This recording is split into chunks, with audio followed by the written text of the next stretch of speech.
Le 8 novembre, les Américains choisiront donc l'un des deux candidats à l'élection présidentielle, Donald Trump ou Hillary Clinton, un choix que déplorent certains Américains comme Henry Landes, maître de conférence à Sciences Po et auteur du livre Allo Houston, les États-Unis vus par un Américain en colère.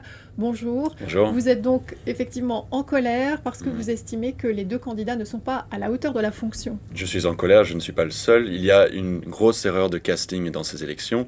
Ce sont les candidats les moins populaires depuis 24 ans d'élections présidentielles. Au lieu d'avoir un débat de fond, nous avons une querelle de bac à sable entre ces deux candidats. C'est principalement à cause de Donald Trump. Donald Trump, de son côté, il est l'ultime opportuniste, c'est un faux conservateur. Il a profité d'un parti républicain divisé. Il est arrivé avec des propos xénophobes, populistes.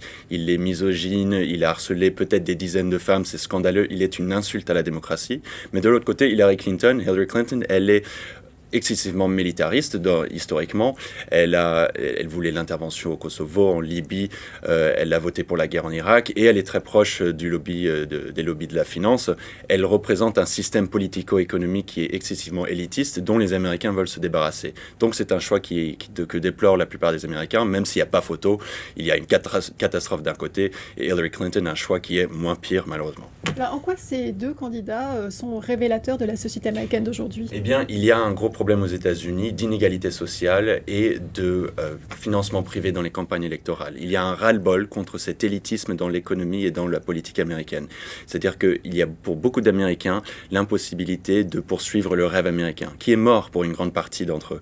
Et donc, il y avait les ingrédients dans cette société américaine qui depuis 35 ans se sont accentuées, les inégalités. Les inégalités, il faut savoir que en deux moments de l'histoire américaine, 1928 et 2007, ont été à leur plus haut niveau. La concentration de la richesse a été au même niveau et on a 1% de la population, les plus riches, qui détiennent un quart de la richesse.